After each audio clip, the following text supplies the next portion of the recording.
Boa noite. Agradecemos a Deus por mais uma semana de provas e expiações, uma semana de muito aprendizado. Evangelho segundo o Espiritismo, capítulo 16. Não se pode servir a Deus e a Mammon. Item 3. Guardar-se da avareza. Então um homem lhe disse do meio da multidão: Mestre, dizei a meu irmão que divida comigo a herança que nos coube.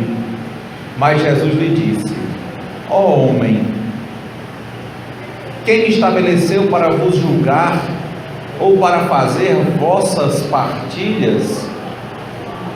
Depois lhe disse: Tende cuidado em vos guardar de toda avareza, porque em qualquer abundância que o homem esteja, sua vida não depende dos bens que ele possua.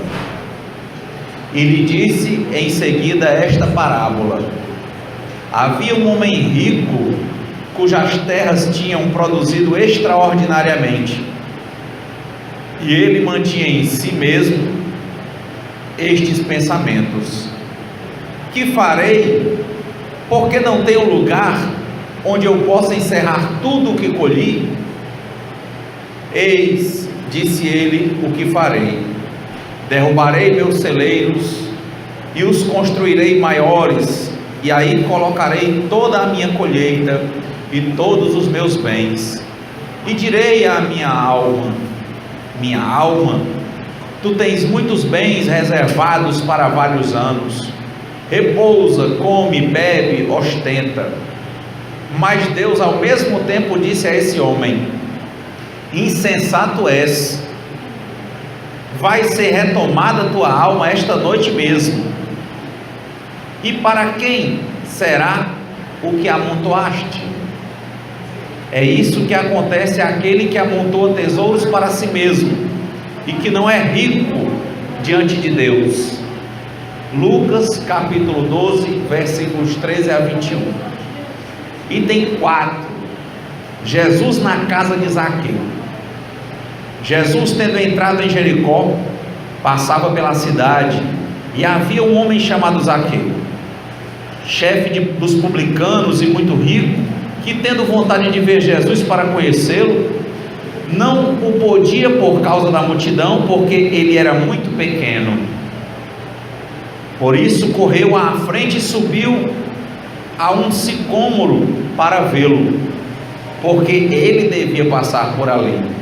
Jesus, tendo chegado a esse lugar, olhou para cima e, tendo-o visto, lhe disse: Zaqueu, apressai-vos em descer, porque é preciso que eu me aloje hoje em vossa casa. Zaqueu desceu logo e o recebeu com alegria. Vendo isso, todos murmuraram, dizendo: Ele foi alojar-se na casa de um homem de má vida.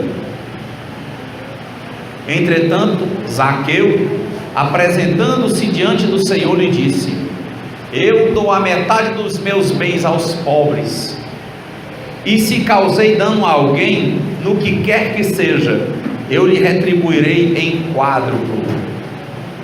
Sobre o que Jesus lhe disse: Esta casa recebeu hoje a salvação, porque este é também o filho de Abraão.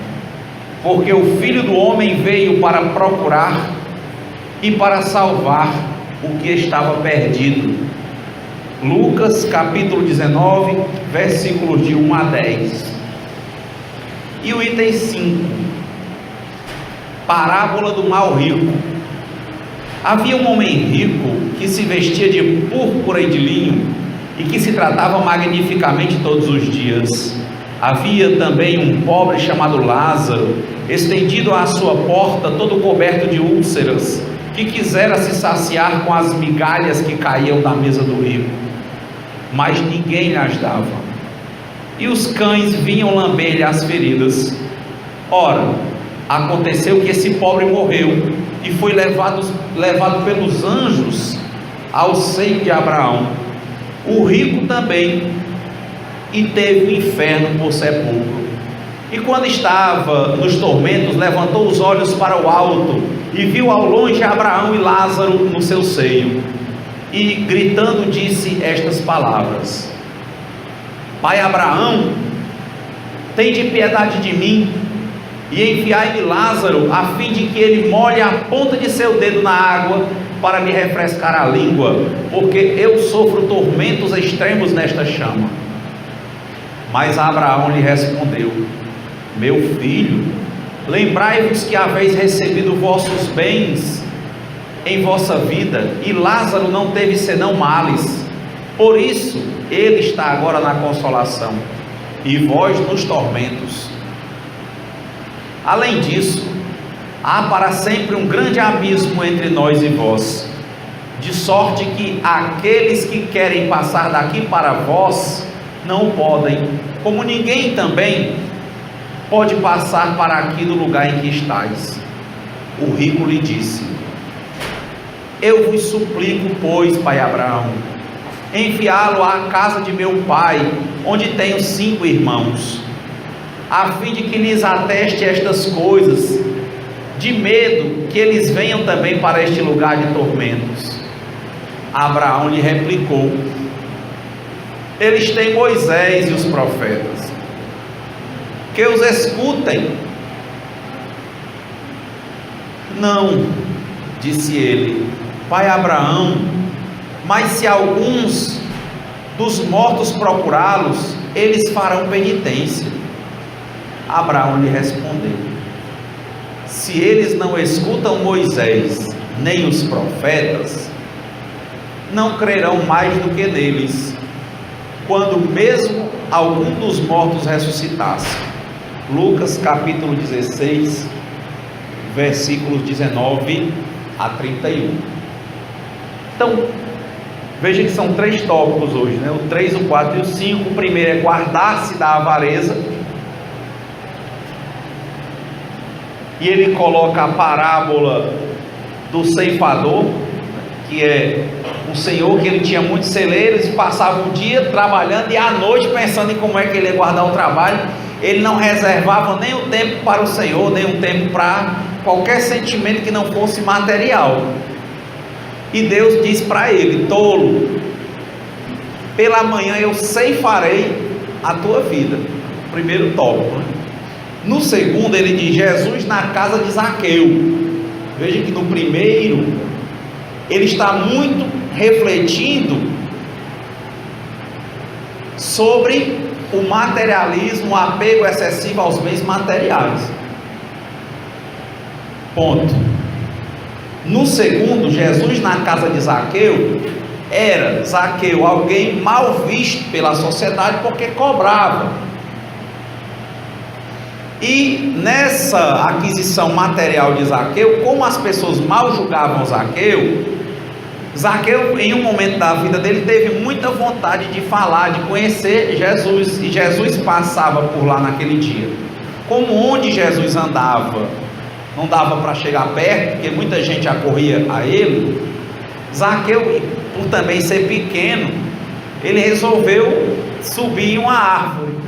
Na hora que Jesus passou, viu logo Zaqueu e mandou que ele descesse.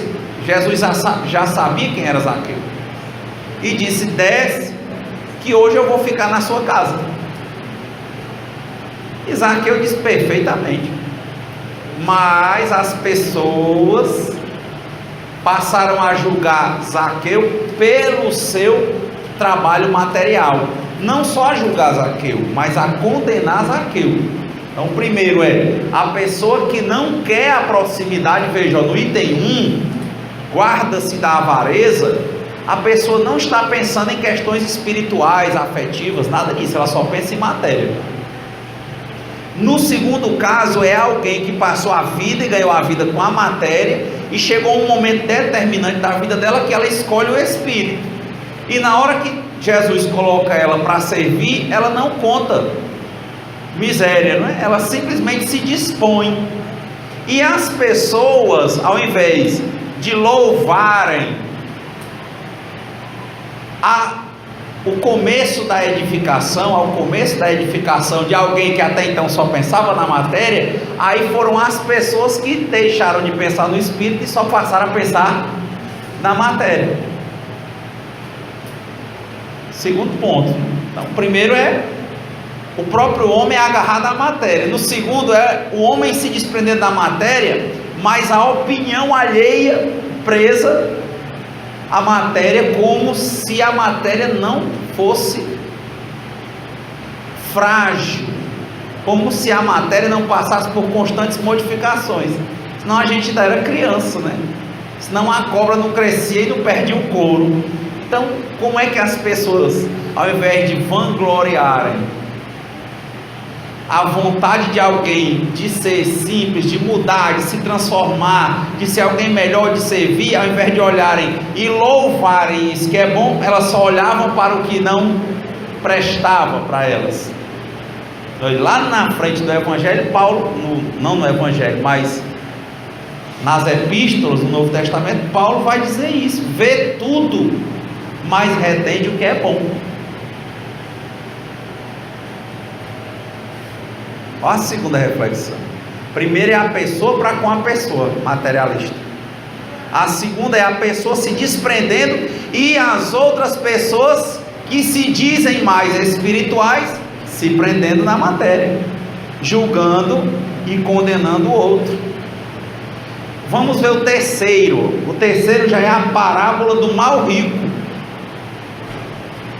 Já é o caso daquele que vivia em abundância, pessoas necessitavam e ele não era solidário, não era caridoso. E na hora que ele desencarnou, aqui simbolicamente se fala de inferno, porque quem vai comentar são os espíritos. Aqui é o texto frio do Evangelho. E a cada tempo as mensagens são dadas conforme a possibilidade de compreensão das pessoas. Então elas entendiam mais facilmente inferno. Principalmente estão falando de uma tradução que foi feita da Bíblia na Idade Média pelos padres, do latim, né? Chegamos na Vulgata, latim, e aí vem a primeira tradução bíblica pelos padres, né? Pelos monges, melhor falando isso. Aí vem dizer essa lógica de inferno.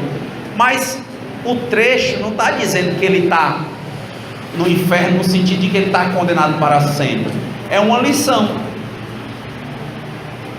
E ele está naquele momento, no caso do mal rico, que nunca foi caridoso, que só pensava nele e nos seus. Ele se arrepende já no plano espiritual. Veja, Zaqueu se arrepende no plano material. Ó, o primeiro, o ceifador não se arrepende. Ele só pensa em bens materiais. Zaqueu, que sempre foi materialista, se arrepende. E na hora que ele se arrepende, Jesus está de braços abertos. O povo é que não quer que ele receba.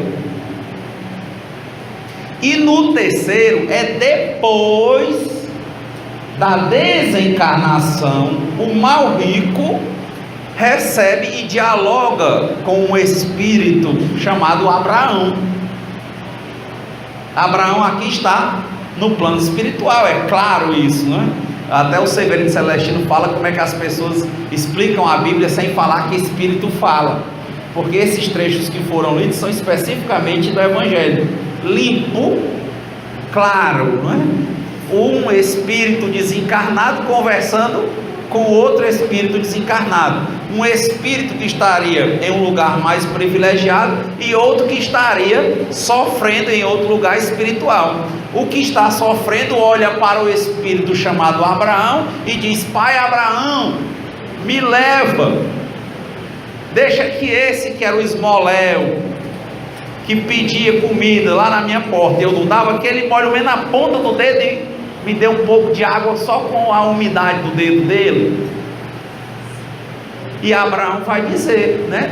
Não que ele está sendo punido, mas que ele teve a encarnação todinha para aprender a lição e não se desprendeu. Olha aí, ó, se ele tivesse sido como Zaqueu,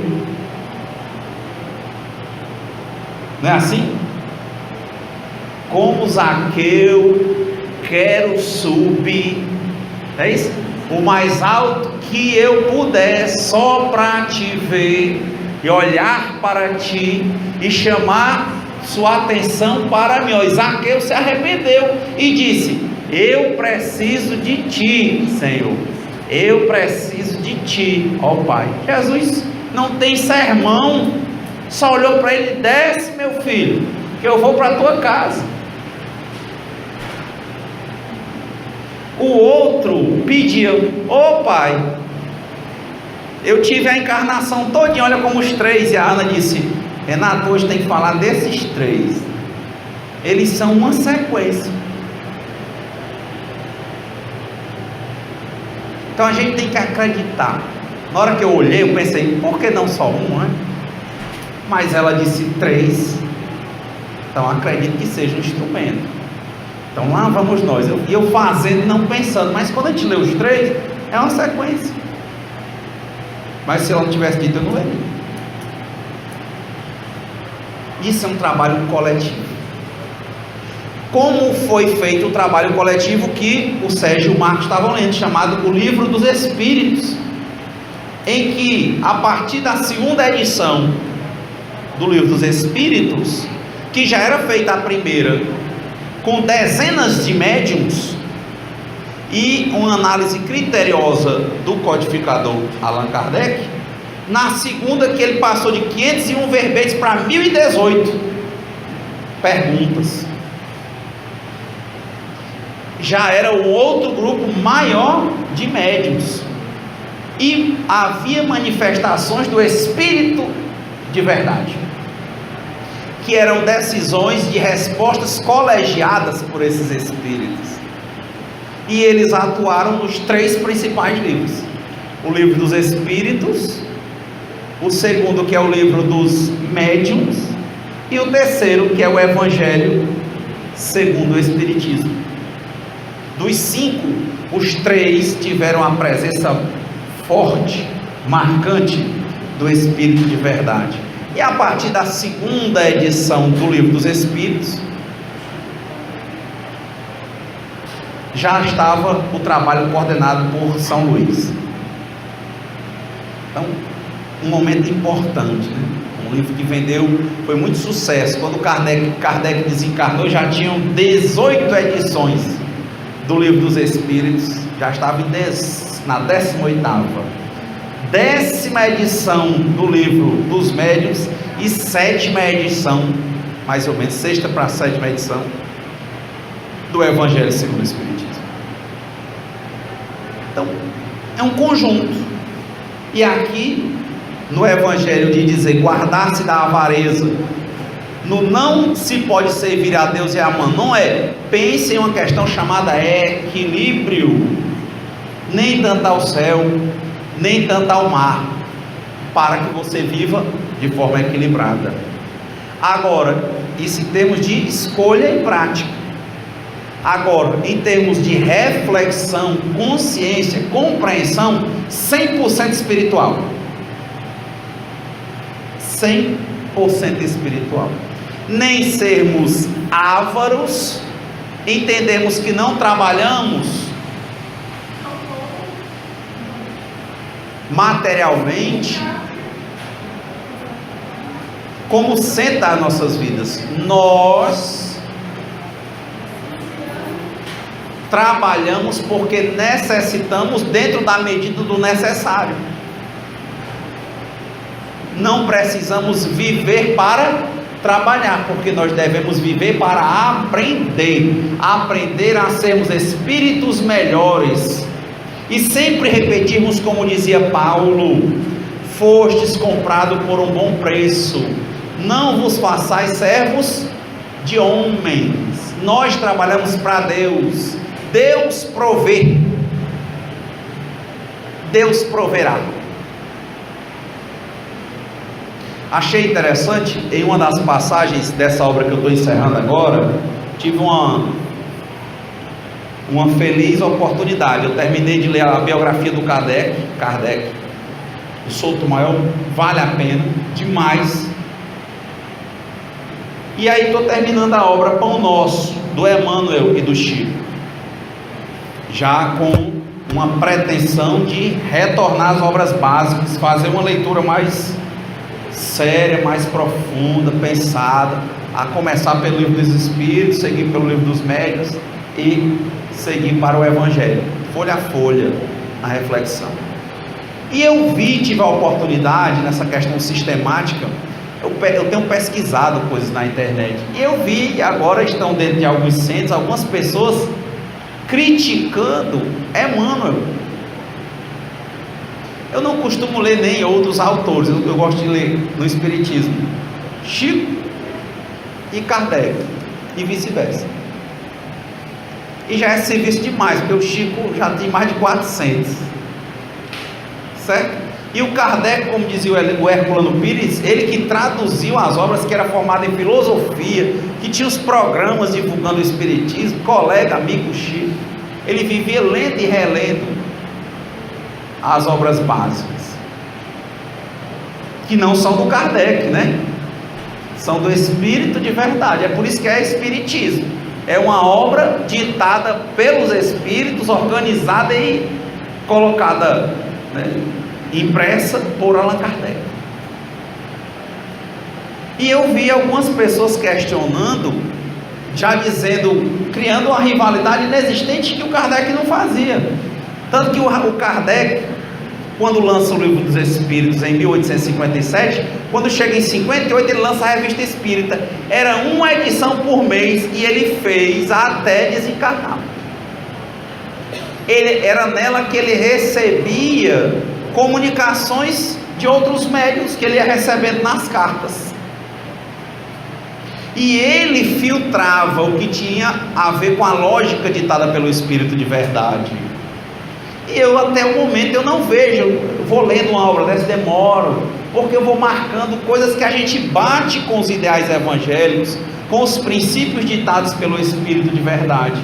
E tem gente que está se atendo em tão poucas coisas, já dizendo que tem um kardecismo e um emanuelismo, não sei porquê. Mas por que eu estou fazendo esse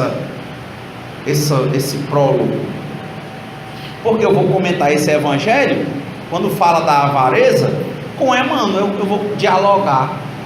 Eu acho que a lógica não é divergir. Divergir é importante. Nós não podemos disputar. Divergir, nós podemos, desde que a gente não esteja em disputa, que a gente esteja no sentido de tentar realmente chegar à verdade. E o que o Cristo dizia é: conhecereis a verdade e a verdade vos libertará. Ponto. Então eu não gosto da divergência, ainda mais assim, o que eu tenho visto da obra do Chico é sempre assim, eles coadunam. E como disse Paulo, eu já estou comentando o segundo trecho do Evangelho. O povo julgando Zaqueu. Não, o povo julgando Jesus, porque ia para casa de Zaqueu. É o povo que fica olhando um trabalhador ostensivo, e ao invés de ver tudo e reter o que é bom, só fica analisando e julgando e vendo o que não é bom.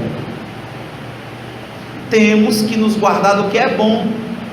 Ou às vezes alguém passa e não fala, às vezes porque não viu, às vezes porque estava pensando outra coisa. Mas o que é que vem às vezes na nossa cabeça? É desprezo. Por que a gente não pode dar sempre um crédito? Por que a gente cria sempre um débito?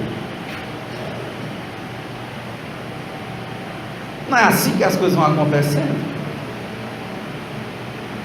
Que a obra do Chico, principalmente a ditada por Emmanuel, que é moral, demora a ler os livros do Emmanuel, são muito fáceis, mas ele toca em questões muito profundas. Então, eu já começo pelo item 4, quando ele fica dizendo de julgar. Por quê? Porque tem gente que está já hoje querendo criar disputa entre Emmanuel e Kardec. Até agora eu não vi. E pelo que eu vi, do modo que o Kardec encarava os médiums, ele filtrava e viu que estivesse dentro da linha espírita. Ele diz: não entrou na obra, mas a obra se completa com a Revista Espírita. Imagina aí, Só do Kardec foram quase 14 anos de revista todo mês. Quantos espíritos não escreveram? Todos lidos pelo Kardec e chancelados por ele. O espaço, que isso aqui é espiritismo, é o diálogo, entender que os espíritos falam, mas entender que os espíritos como nós têm defeitos. É por isso que tem que ser criterioso com o que o espírito diz. Ver qual é o espírito mais elevado, sondar. Por isso que temos dirigentes, analisamos, devemos nos instruir, que é o que dizia o espírito de verdade: espíritas, amai-vos, eis o primeiro mandamento, instruí-vos, eis o segundo. Então, quando ele começa, já que eu já estou dizendo do julgamento, porque estão julgando inclusive Emmanuel com um trabalho tão profícuo, julgando Chico com um trabalho tão pertinente, julgando Divaldo Franco, que tem uma obra que atende em média 3 a 4 mil pessoas, que é a Mansão do Caminho, lá em Feira de Santana, desde 1948. Mais de 30 mil jovens passaram, mais de 600 foram adotados por eles. E viagem, o Divaldo, um ano que tem 365 dias, ele estava fazendo 200 por ano, só para o Espiritismo. Só nos Estados Unidos ele fez 400 palestras registradas. Ele andou no mundo inteiro e anda com mais de 90 anos de idade, lúcido, e sempre vale a pena escutar Divaldo. Então, mesmo que tivesse qualquer vírgula na discussão, é ver tudo e retende o que é bom, porque quem julga é Deus. Recebamos, é bom, receba. O que não é bom não é que você apoie, mas você se dispõe a ajudar, se assim for necessário. Agora, como vai responder ou não é a famosa lei de causa e efeito. Isso aí é sagrado. Abriu, vai ter que fechar. Seja hoje, seja mais na frente, né?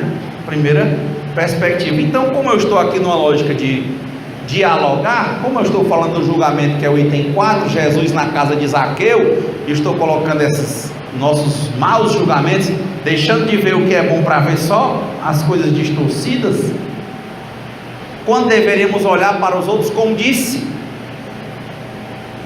Jesus. Dizem que Jesus nos vê em potência. Jesus já enxerga a gente com amor, que é o que a gente vai ser quando formos espíritos puros.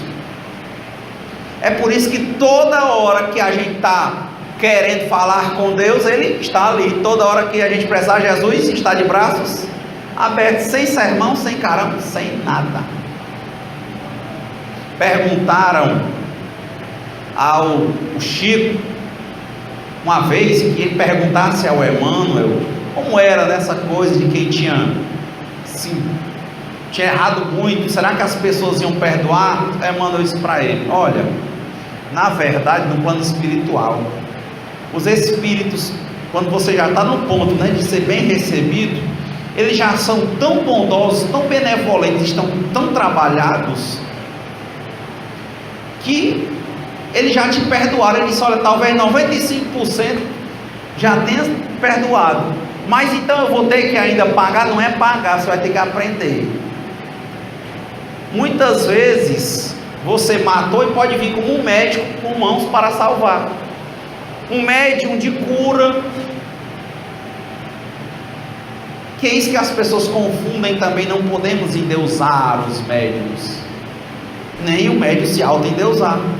Ele é um instrumento, ele é um meio, e provavelmente se ele vem com a mediunidade ostensiva de trabalho, é porque não era um anjo na encarnação passada. Muitas vezes é isso, um grande assassino vira um grande curador, e que se ele abrir mão do trabalho que ele mesmo programou com a espiritualidade de curar, aí ele vai sentir dor, não é? Dor por quê? Até aprender o que é o valor da vida. Se ele fez muita dor com morte, recebeu a oportunidade de curar na próxima encarnação. Quando chega lá, ele não quer trabalhar. Tem gente que chega, eu não quero mediunidade.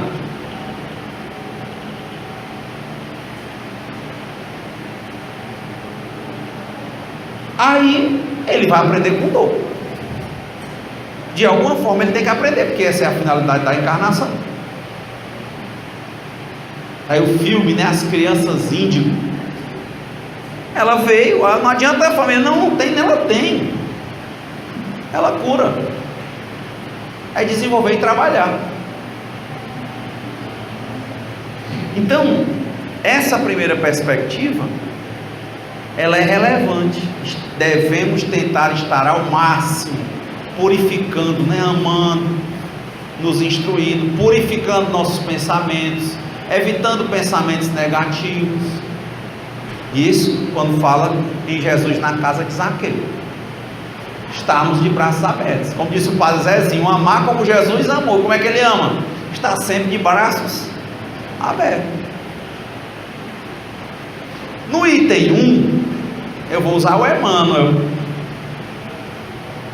porque aqui ele fala da guardar-se da avareza. E tem um trecho que eu estava lendo hoje no livro Pão Nosso de Emmanuel, psicografado por Chico Xavier, o capítulo 163, 163. O título dele é Agradecer. Aí ele começa assim, ó, eu vou ler 2 trechos. É curioso verificar que a multidão de aprendizes está sempre interessada em receber graças. Entretanto, é raro encontrar alguém com a disposição de ministrá-las. É como quem começa a fazer um trabalho, às vezes no centro, um trabalho espiritual, ou um trabalho de caridade. Faz um dia, faz 10 dias, faz um ano, faz 10 anos, depois acontece alguma coisa que ele ainda tem que aprender, e ele reclama de Deus. Ele diz, em quantos séculos Jesus não está aguentando você nas suas imperfeições? Faz um ano, faz 2, já acha que é um privilegiado? Não existem privilegiados para Deus. E aí, quanto aos bens, ele diz assim: não se deve receber e gastar insensatamente, mas recorrer ao critério da prudência e da retidão, para que as possibilidades não sejam absorvidas pela desordem e pela injustiça. Eu já vi aqui algumas pessoas, em outros lugares, e vejo nas reportagens, por exemplo, as pessoas não conseguem se conter com relação aos gastos. Você guardar-se da avareza, mas também gastar em demasia está em desordem, porque a lógica é o equilíbrio. Kardec muitas vezes, quando começou a ter êxito a doutrina, saíam reportagens dizendo que ele tinha enricado, e uma resposta muito clara, ele prestava contas na revista. Ele dizia: olha, eu aprendi na minha vida a viver usando apenas o que é necessário. Então isso aqui não mexeu com a minha vida. Comprou um conjunto de casas, ele ia fazer já tinha programado tudo, né? Ia fazer um abrigo, um orfanato, uma biblioteca e um museu. Recebeu uma doação de 10 mil francos, alugou uma sala para receber, e as reuniões lá do Kardec, que eram fechadas, ele chamava, ele dizia que ia entrar para não ficar tendo especulação tola, mas em média entravam 70 pessoas. Ele pagou logo 6 anos de aluguel.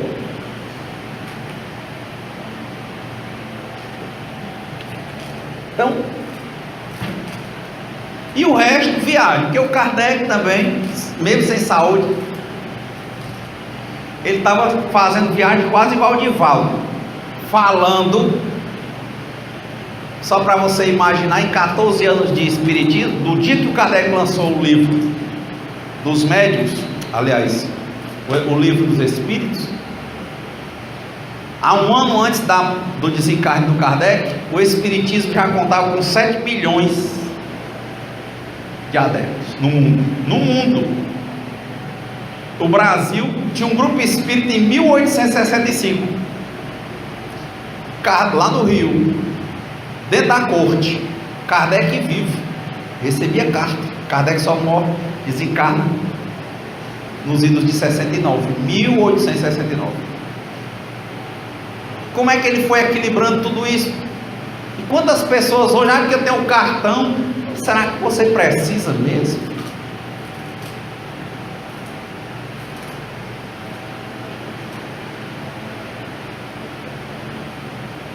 Equilíbrio. Não é para ser avaro. Você tem em regra o que você precisa para sobreviver.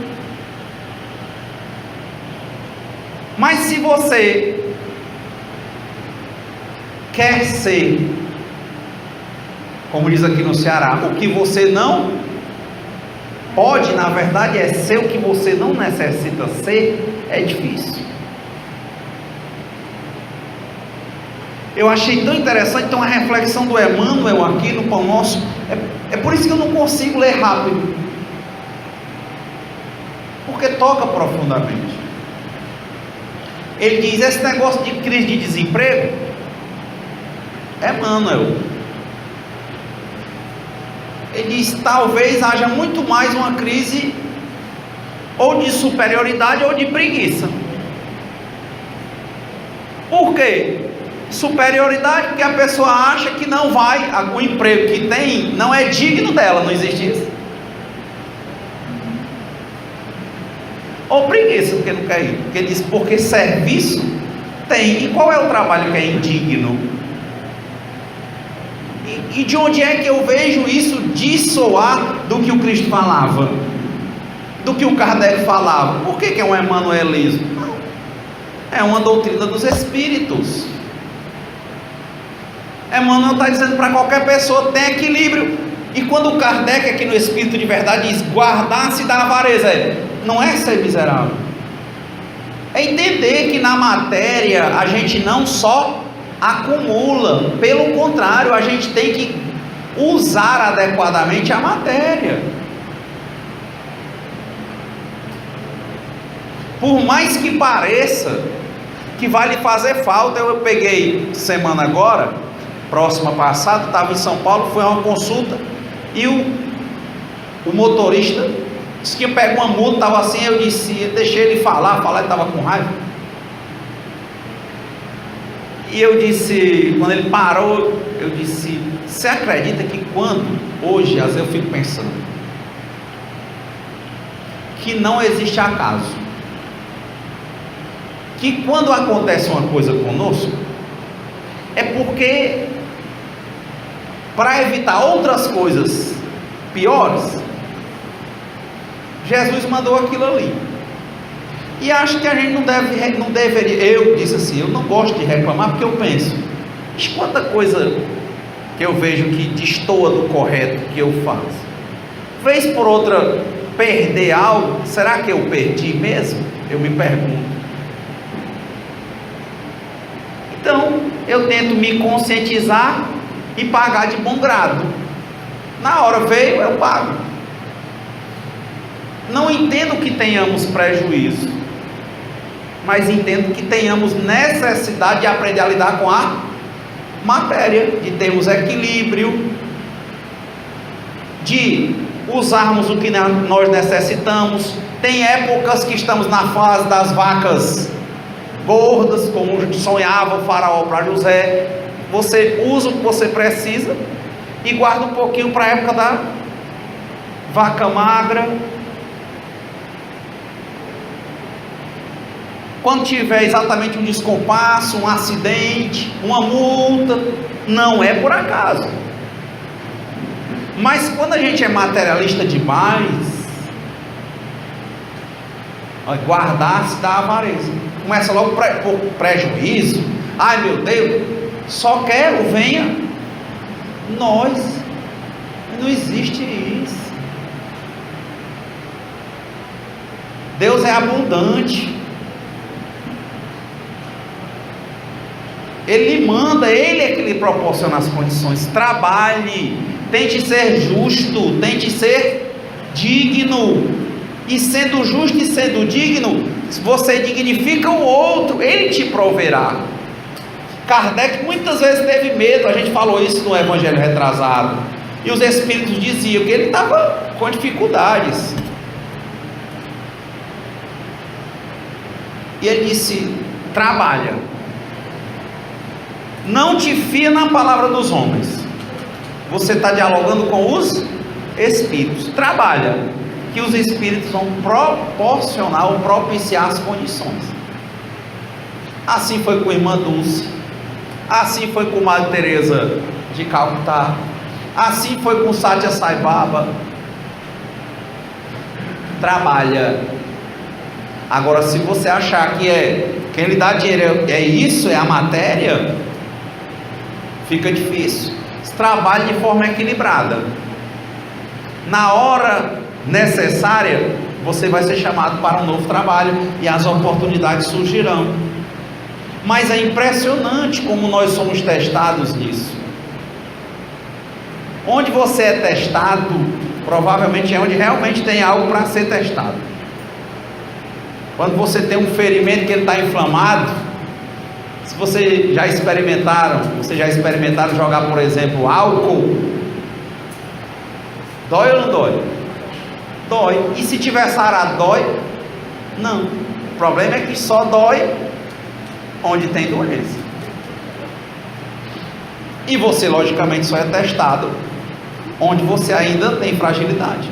Não adianta brigar, só é no meu carro, é no meu trabalho. Qual é o valor que você dá no seu trabalho? Você se promove pelo seu trabalho ou você se trabalha enquanto você, como pessoa? Você vai ser testado no que você mais gosta. Simbolicamente, o que Abraão, que é citado aqui, tinha de mais precioso era a guarda da linhagem dele, que era o filho Isaac. E uma hora ele é levado para o sacrifício, Isaac. E na hora que ele pega da faca para o sacrifício, lembram disso no Antigo Testamento? O Senhor disse: não, eu queria só ver mesmo se você... Aí quem é que você acredita? Disse: não, pai, o Senhor me deu, o Senhor tira, isso aqui não é meu não, isso é seu, tudo é do Pai, isso aqui é seu, pai. Olha o equilíbrio. Será que ele não amava o filho? Será que a pessoa que está trabalhando, ela não precisa trabalhar para viver? Precisa. Agora, será que o modo que ela lida com aquele trabalho, ao invés de ser apenas um instrumento, ela não tem aquilo como algo a mais, como se fosse a própria vida dela? Se promove pelo trabalho que faz. Quem se promove pelo trabalho que faz, se denigre pelo trabalho que faz, vai rejeitar trabalho X, Y ou Z, porque acha que é inferior à condição que ele tem. E nós temos que aprender, como Zaqueu, baixar a cabeça e trabalhar. Ah, vou ficar inquieto porque fulano fala de mim, fulano, ciclano, não. Trabalhe. Ah, porque eu trabalhe. Ah, trabalhe. Outra coisa, trabalhe. Vá trabalhar. Não precisa dizer ao outro, dar resposta. Isso é coisa de menino. Menino, acabou isso. Olha, eu tenho que te responder uma coisa. Para que isso? Trabalhe. Ah, o fulano isso. Trabalhe. O que você tem em produção? O que você está fazendo? Então trabalhe, se equilibre, porque quem trabalha tem resultado. E o primeiro resultado de trabalhar é não estar pensando besteira. Não é verdade? Primeiro resultado.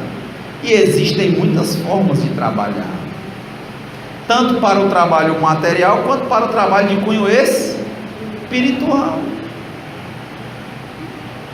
Um dia eu vi umas senhoras pegando coisas, restos, e fazendo artesanato. E já vi outras pessoas mais jovens pegando o artesanato, levando para vender. Eu via no interior pessoas fazendo sacos, né, de palha, chapéu. Eu não posso andar, não posso mexer com a mão, tem alguma coisa. Mas na verdade, o que é que você está precisando? Nem todas as profissões precisam de um gasto muito alto. Mas tem profissões que você, do jeito que você ganha, você também vai ter que ter um investimento para a manutenção do trabalho, não é verdade? Mas é dentro do equilibrado, dentro do normal. Dentro do normal. E o Emmanuel diz, não é? Não se deve receber e gastar intensamente ou insensatamente, mas recorrer ao critério da prudência e da retidão. Ele diz: e como é agradecer? Agradecer significa aplicar proveitosamente as dádivas recebidas, tanto ao próximo quanto a si mesmo. Aplicar, recebeu, divida, mas não vá perder, lógico, o seu instrumento de trabalho. É você começar a se colocar no lugar do outro. Se o outro vive de algo, você chega ali e você se utiliza, participa. É uma forma, é uma medida. E agradecer é isso. Não ser avaro é precisar de algo, receber, depois dividir. Na hora que tiver como restituir a quem lhe ajudou, restituir. Não ter pena. O que você usar, se for cobrado, não tenha pena, pague. Deus proverá. Tem uma conta, pague. Precisa usar um serviço, se é cobrado, pague. Se não é cobrado, um dia aplique e ajude outras pessoas que precisarem. Porque dentro da lógica de equilíbrio também não adianta você estar fazendo o quê? Servindo a quem não está precisando. Tem muita gente precisando. Porque se você começar a servir a quem não precisa, você não está ajudando, você está colaborando com a preguiça. Preguiça não dá progresso. Precisamos nos movimentar. Se temos condições, temos que fazer.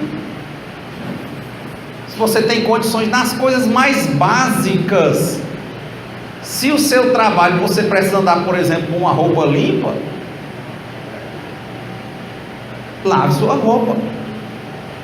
Se ele lhe dá condições e não lhe dá tempo, lhe dá condições de trabalhar e condições econômicas, mas não lhe dá tempo de lavar suas próprias roupas, então pague alguém, distribua.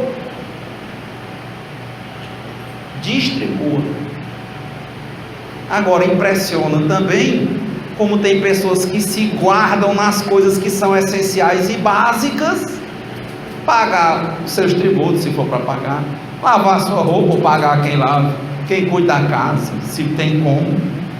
Mas quando é para passear, não falta. Quando é para brincar, não falta. Isso não é espírita, não é cristão, eu não consigo ver assim.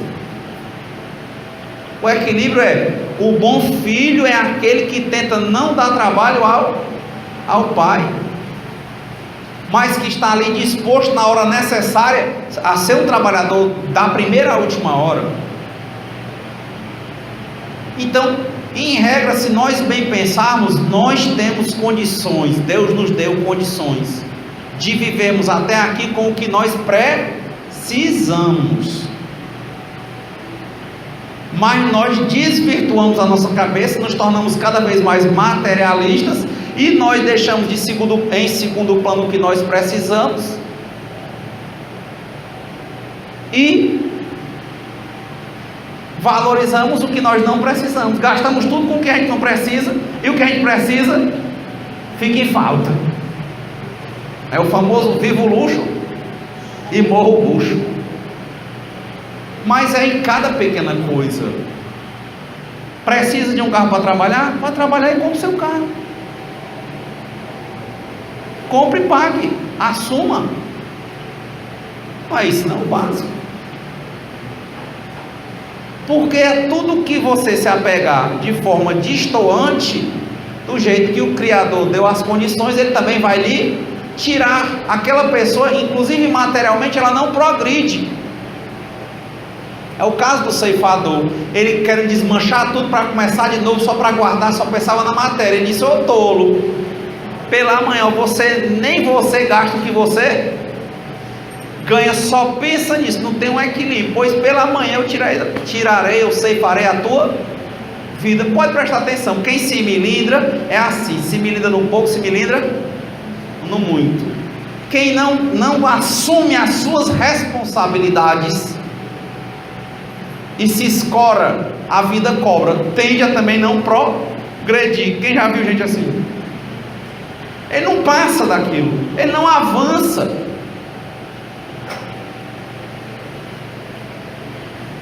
Já pensou um caso desse como o Divaldo, assumir uma obra com a Mansão do Caminho? Eu vejo esse centro mesmo, que vi quando era mato. E como é que está isso?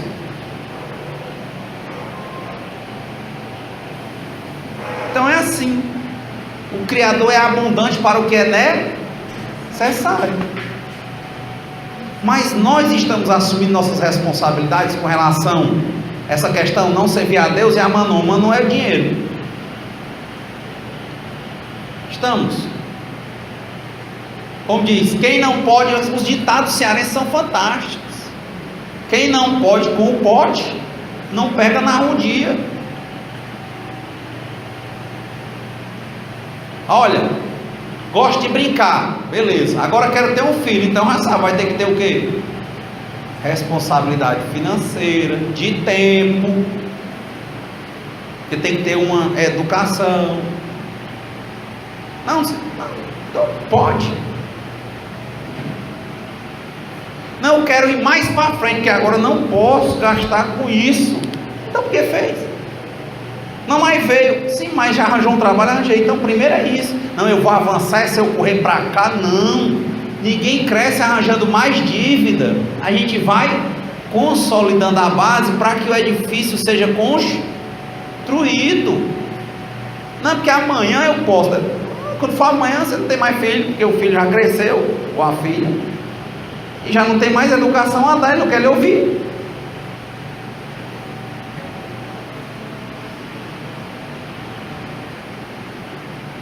São coisas básicas. Está trabalhando hoje? Temos alguma garantia básica? Não, mas a gente tem uma experiênciazinha, por exemplo, se a gente adoecer, na Previdência, não é verdade? Paga a Previdência. Não tenho condições, estou usando o Sistema Único de Saúde, não é tão interessante muitas vezes, tudo bem. Arranjou uma condiçãozinha? Pague o plano de saúde. Entende? Ele não está dizendo a mais. Se você sente aquela dificuldade, tem um carro, porque precisa do carro. E o resto, o custo vai ser conforme o valor dele. O que é aquele carro para você? As coisas na matéria só devem acontecer porque são necessárias. Se for a mais, a matéria mesmo vai trazer a quebra. E bate no carro, e é multa do carro, e furtam o carro, e roubam o carro, né? Ela nivela ele até ficar sem valor. Enquanto quando você usa as coisas somente para o que é necessário, pode ver, parece que Deus guarda, né? Ajeitando, é livramento para cá, para ali e tal. Não, minha vida não é isso. É um teste. Quem disser quem já está saindo se guardando da avareza? Não é chegar aí pagando tudo para todos. Mas começando, começa de si, limpar o quintal de casa para varrer a calçada. Qual é a lógica? Seus pais lhe ajudaram até ali, dali para frente, talvez você precise ajudar os seus pais, mas você cresce a vida inteira em dependência. A vida inteira em dependência. Mas eu não posso. Não, talvez não possa como você quer, mas se eles precisarem, Deus só dá a cada um fardo que ele pode carregar. De alguma forma você pode. E talvez uma das formas de ajudar seja não dar trabalho. Ou isso não é avareza também? É só o dinheiro? O dinheiro é o tempo, é a matéria. Ajudar. Muito melhor é dar do que precisar. Então, a gente dá conforme as nossas condições. Mas ninguém é tão grande que não possa aprender. Vamos botar a mesma linha. Ninguém é tão grande que não precise de ninguém. Existe alguém assim? Não. E nem tão pequeno que não possa ensinar. E também ninguém é tão pequeno que não possa ajudar. Então, gente, o espírito é que ele fica, não, porque eu não posso isso. Você pode. Agora, talvez a vaidade, o egoísmo, o egocentrismo lhe impeçam de enxergar que você pode. E faz com que você, ao invés de ser leve, você se torne pesado. Para todo um ciclo do seu lado. E você não entende que para voar você tem que ser leve. Aí você é pesado. Você está agarrado naquilo. Por isso que muitas vezes, muitas pessoas, o espiritismo não é proselitista, nem utilitarista, mas a gente vê a pessoa progredir quando ela se solta, ela assume a sua própria responsabilidade, como nós aqui, daqui eu, Sérgio, a gente fala, logicamente que vamos ser sempre bombardeados. Mas o que é o nosso papel? É continuar falando, é continuar trabalhando, é estudar, é adquirir obras, é ler, é tentar, é pelejar, é dar a mão à palmadora, não é isso não? É assim. É no dia de vir não faltar, tentar se preparar, isso tudo é não avareza. E assim é de lavar uma roupa, de pagar uma conta, de chegar uma multa, não é verdade a multa? Paga, acabou-se. De ter um acidente, dizer obrigado, Senhor, porque eu sei que o Senhor tirou de uma coisa muito pior, e mais ainda porque o Senhor me ensinou isso, talvez, muitas vezes por conselho, mas eu não quis ouvir, porque os conselhos são vários. Às vezes você perde o que tem, porque você está botando seus filhos a perder, sabia? Às vezes você nem louva demais o que você tem, né? Mas você, quando se trata dos filhos, você não consegue limitar. Aí perde. Lembrei de Salomão, né? Deus disse para... Depois dele, ele teimava muito, Saul principalmente, né? Primeiro rei que juntou as 12 tribos de Judá. Teimava com Deus, teimava. Aí ele disse assim, ó, vou te dizer, eu te garanto, mas a tua linhagem eu não garanto não. Porque você, mesmo teimoso, mas você foi em muitos momentos um bom filho, um bom servo. Mas a tua linhagem eu não garanto não. Tanto que depois de Salomão dele, veio Davi, de outra linhagem. Da linhagem de Davi, que veio Salomão, que veio José, que veio Jesus. Então Saul perdeu o que tinha, porque ele botava os filhos a perder.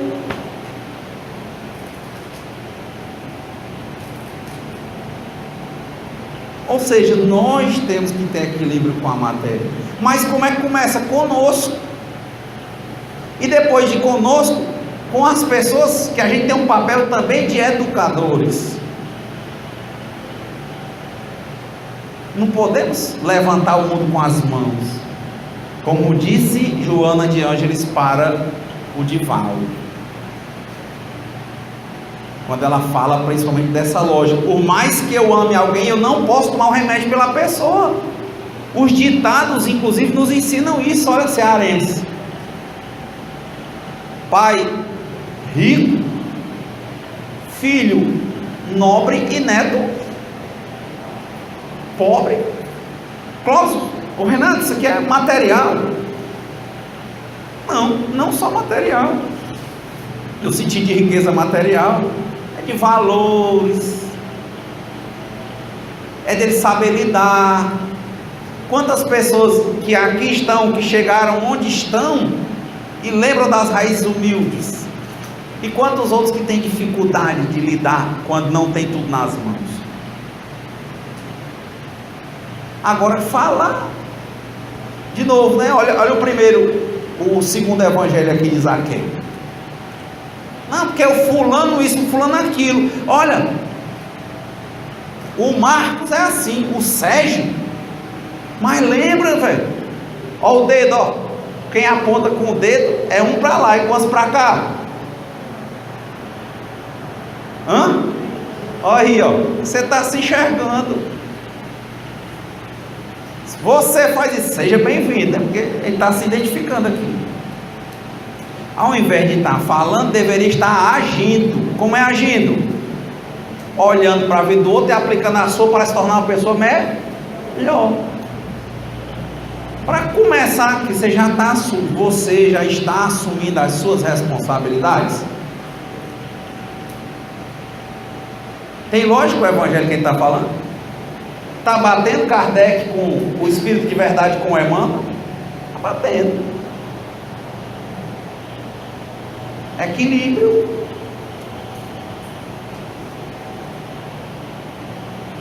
Então, ó, guardar-se da avareza. Primeiro, guardar-se da avareza é ficar estourando para todo mundo? Não. Gastar com o que é necessário, ajudar a quem precisa. E o que é necessário, com as suas próprias contas. Tudo de matéria, não é só dinheiro. Às vezes, como eu falei, o filho precisa do seu tempo, né? O tempo aqui não é material, dê tempo a ele. Para que você está regulando? Seu pai e sua mãe estão precisando de você?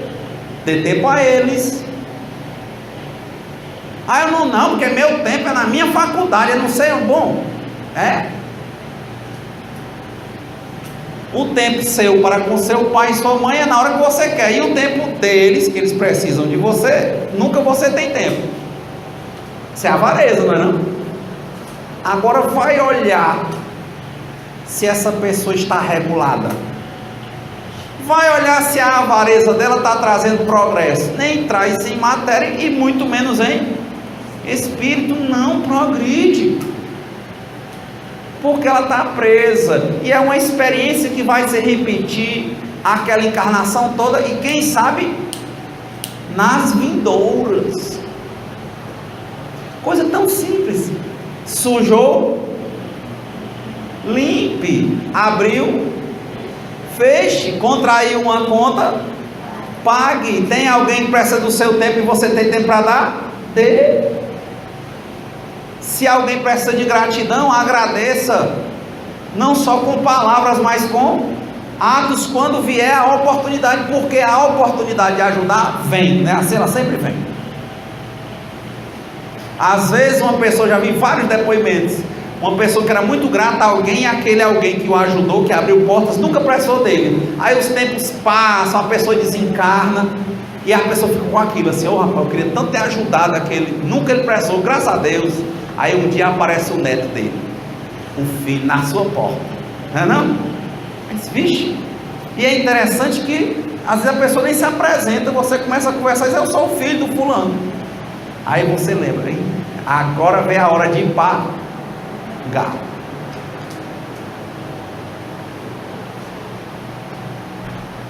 Mas esse menino, presta atenção, que o pai dele te recebeu como Jesus, de braços aberto, e você aqui está regulando. Ele veio para a sua porta, não veio não? Não só veio, vem. Peço muito isso. Pai, que eu possa ajudar os que me ajudaram, que eu possa quitar as minhas dívidas, que o Senhor me dê condições, e que quando o Senhor me der condições, eu as quite. Porque é assim, tem gente que tem dívida, presta dos outros, na hora que os outros ajudam, beleza, na hora que ele melhora, ao invés dele ir restituir, ele faz arrumar mais dívida. Aí diz, dívida não se paga, dívida se rola, né? Aí é. E não existe um Deus, não? E não existe uma justiça divina, não? Dialoga-se entre o plano espiritual e o plano material. É a grande pergunta. Por quê? Quantas pessoas estão se perguntando por que um dia uma senhora chegou aqui no centro dizendo assim, poxa, tudo que eu mais queria na minha vida foi uma casa. Não lembro se alguém estava aqui desse dia. E ela insistia na casa e nunca deu certo. Ela perguntou a nós, por que ela não tinha essa casa? Acho que a grande pergunta era, né? Ela está se perguntando o que é aquela casa para ela, por que mesmo? Porque o que nós acreditamos é que o que é necessário Deus dá. E pode ver, quem tem em abundância, ou é uma provação grande, e tem uma tendência muito forte de se portar como avaro, deixar de viver e viver em cima daquilo, ou então é alguém que é abundante, que vai abrindo portas e mais portas lhe vão sendo abertas. Tem gente que é assim, né? Eu lembrei lá em Sobral, eu trabalhei 5 anos em Sobral. Aí tinha um ditado assim, fulano de tal é um pé de mandacaru, nem dá sombra nem dá encosto. É que o pé de mandacaru tem espinho, né? Ele não dá sombra de nada, mas se souber cortar ele dá água. Ou seja, não tem quem não ajude. É só o modo de ajudar que é diferente. Eles tinham outro ditado, rapaz, a família tal é um pé de mangueira, como é? Progride todinha, mas embaixo dela não cresce nada. Isso é mais bom, né? As manguinhas não crescem, você pode pegar a manga e se alimentar, né?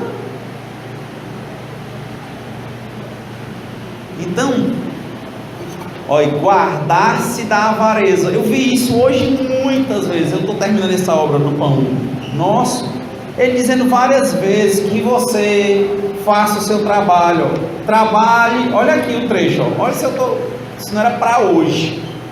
Capítulo 162 do livro Pão Nosso, manifestações espirituais. O problema, no entanto, não se resume à aquisição exterior. Enriqueça o homem a própria iluminação íntima. Intensifique o poder espiritual por meio do conhecimento e do amor, e entrará na posse de tesouros eternos de modo natural. Pronto. Olha o que ele responde: meditar no suor da conquista sublime. Eu vi pessoas hoje falando que às vezes não conseguiam um emprego no canto X, mas se fizesse um concurso melhoraria, não é não? Aí perde o emprego e não consegue mais fazer nada. E eu vi outros que pararam, aproveitaram aquela oportunidade e foram estudar.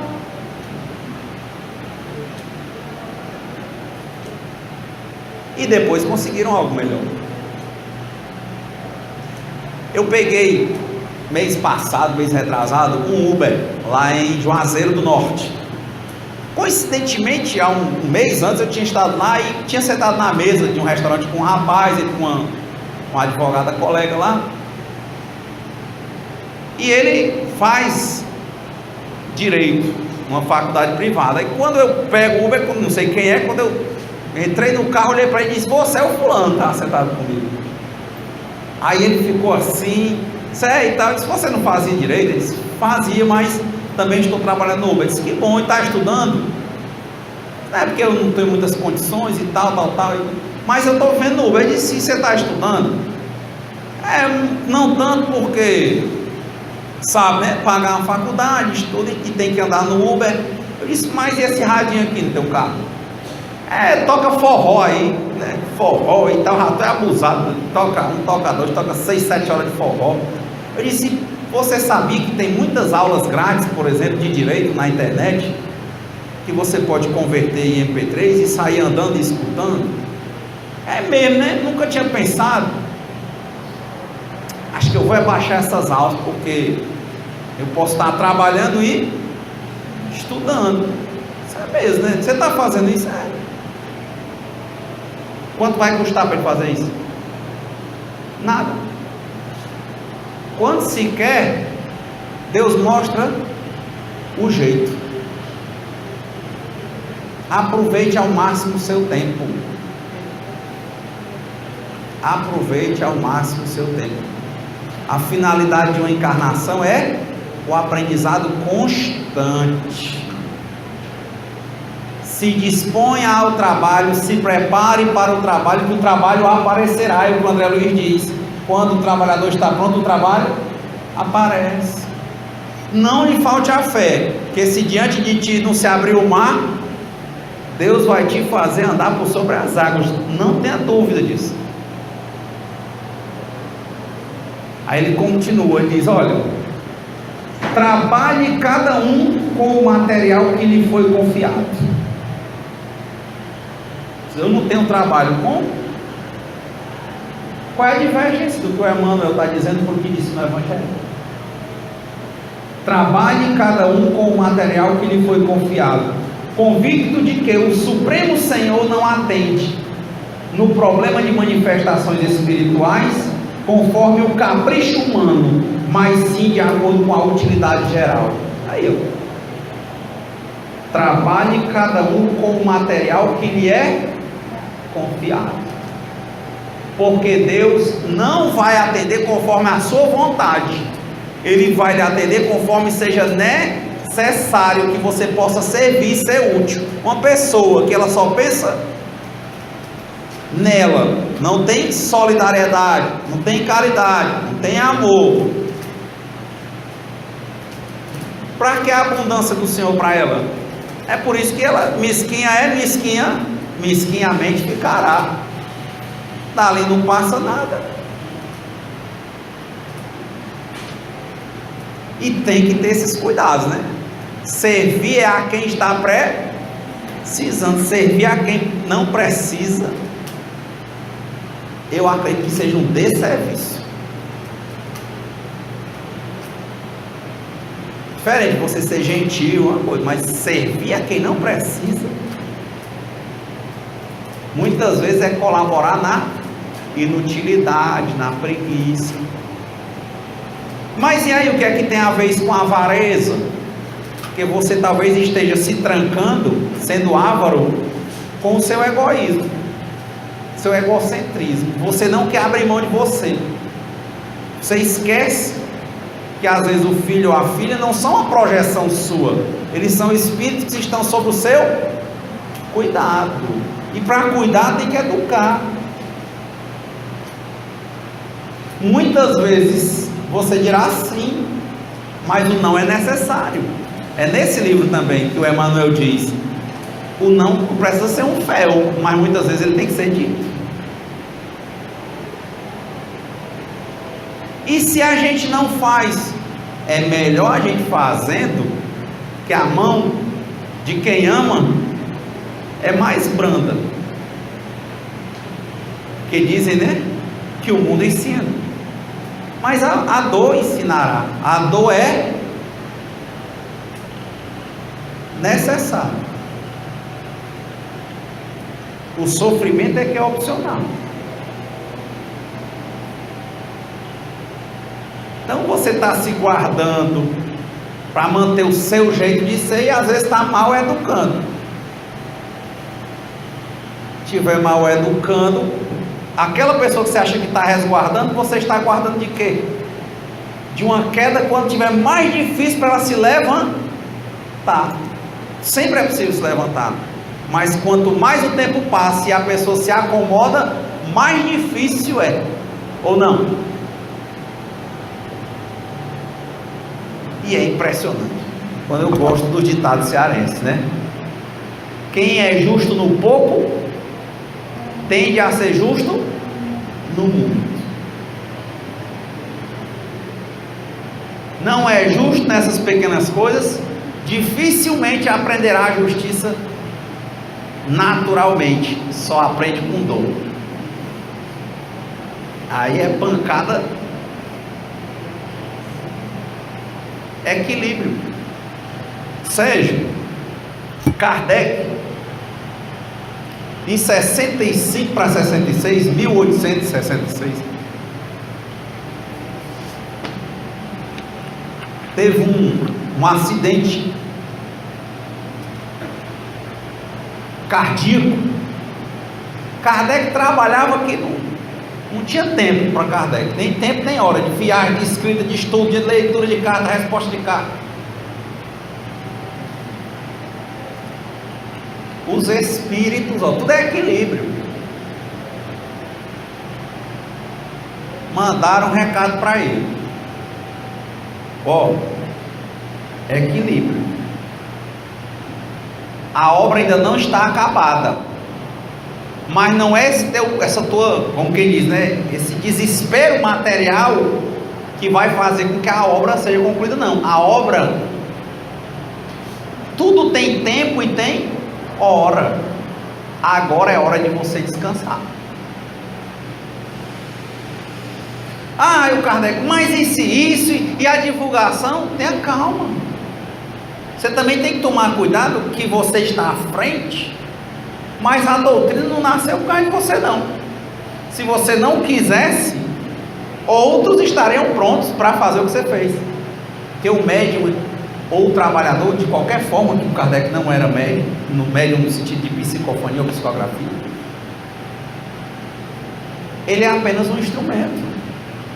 Então quem está te ajudando somos nós. Vai com calma. Agora nós estamos te dizendo, mais devagar. É a mesma lógica, né? Por que os espíritos disseram isso? A gente depreende que também o Kardec estava, em algum momento da vida dele, ele estava achando, parece, que a obra só crescia por causa do trabalho dele, e não era. De novo, Deus dá o que nos é necessário. Aí o Kardec no instante baixou a bola e disse, eu vou ficar em casa. A esposa dele, né, a Melitz, ficou morta de feliz, né? Porque eu digo as coisas a ele e ele não escuta. Tem que ter uma pausa, né? um certo limite. Eu digo, ele não escuta. Aí os espíritos vieram e disseram, ó, por quê? Porque ele estava sendo ávaro também. Ávaro no sentido de abrir mão da opinião dele. Ele tinha tido um problema cardíaco, que 4 anos depois ele ia desencarnar disso, né? Ele teve ele teve um problema, ele 11 horas da manhã foi entrega dele, ia se mudar, foi pegar uma correspondência, entregar a revista espírita do mês e caiu morto. Aí os espíritos disseram, né? Tá vendo? A morte, né, o desencarne rápido, ele tem que estar na cabeça de todo mundo. Ou seja, a gente tem que tentar ser útil, mas de forma equilibrada, todo dia e toda hora, porque a qualquer hora a gente pode desencarnar. Mas não achemos que quem leva a vida somos nós. Nós não estamos sós. Os espíritos nos ajudam, nos são favoráveis. E no terceiro ponto aqui, que é a parábola do mal rico, é a mesma lógica. É só entender que a riqueza não é só a riqueza de dinheiro. Tudo que está na matéria, tempo para nós contamos nisso. Nossa assunção de responsabilidades, nossas contas, nossas provações, nossas enfermidades.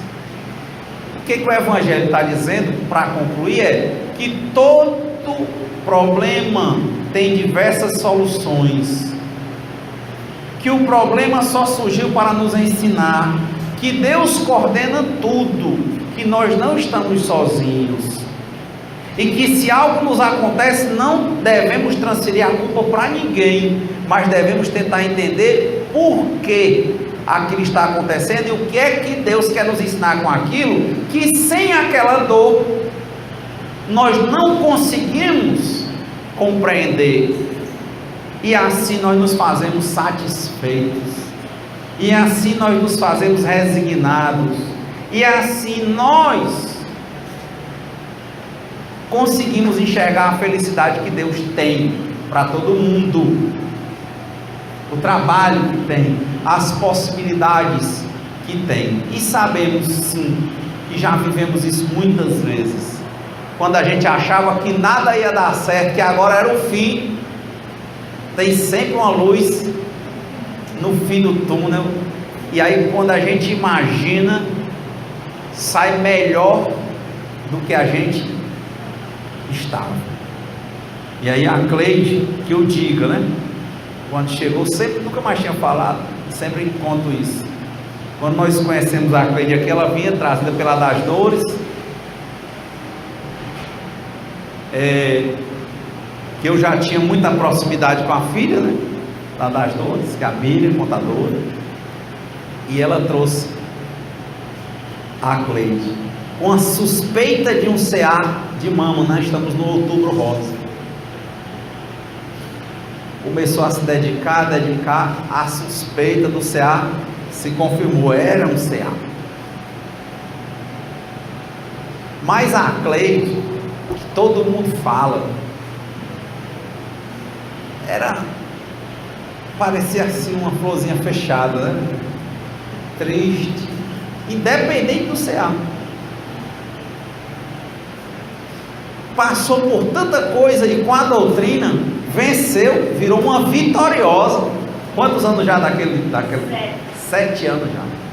Tirou, foi masterectomizado, tudo, químio, rádio, todo mundo. Estivemos lá no CRIO, fui lá conversar com as outras que estavam lá. E a gente foi vendo a Cleide nascer depois do CA.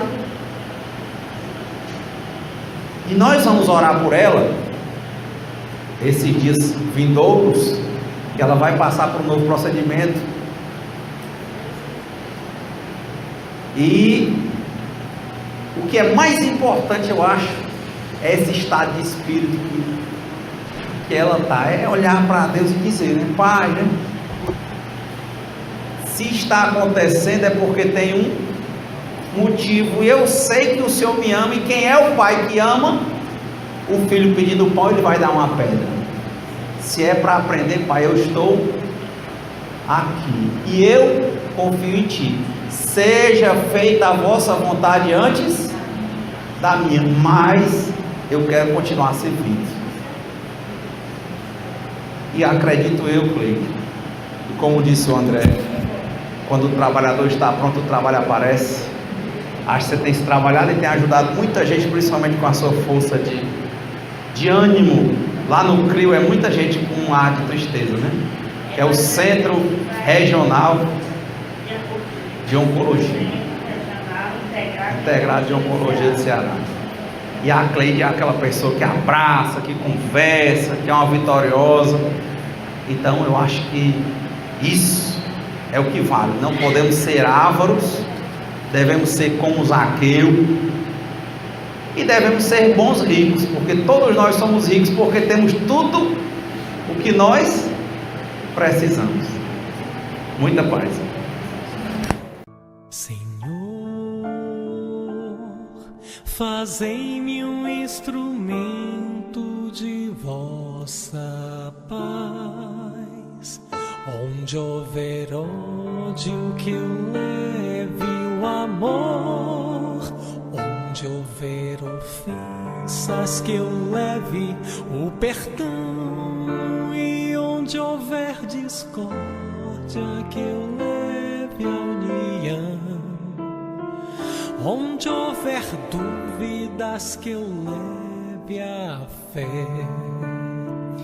Onde houver erros, que eu leve a verdade. Onde houver desespero, que eu leve a esperança. Onde houver tristeza, que eu leve a alegria. E onde houver trevas, que eu leve a luz.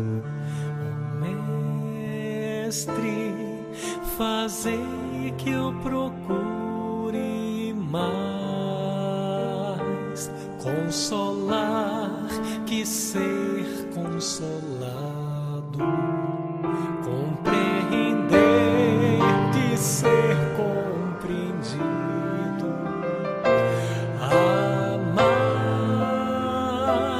que ser amado, pois é dando que se recebe, é perdoando que se é perdoado, e é morrendo que se vive para a vida eterna.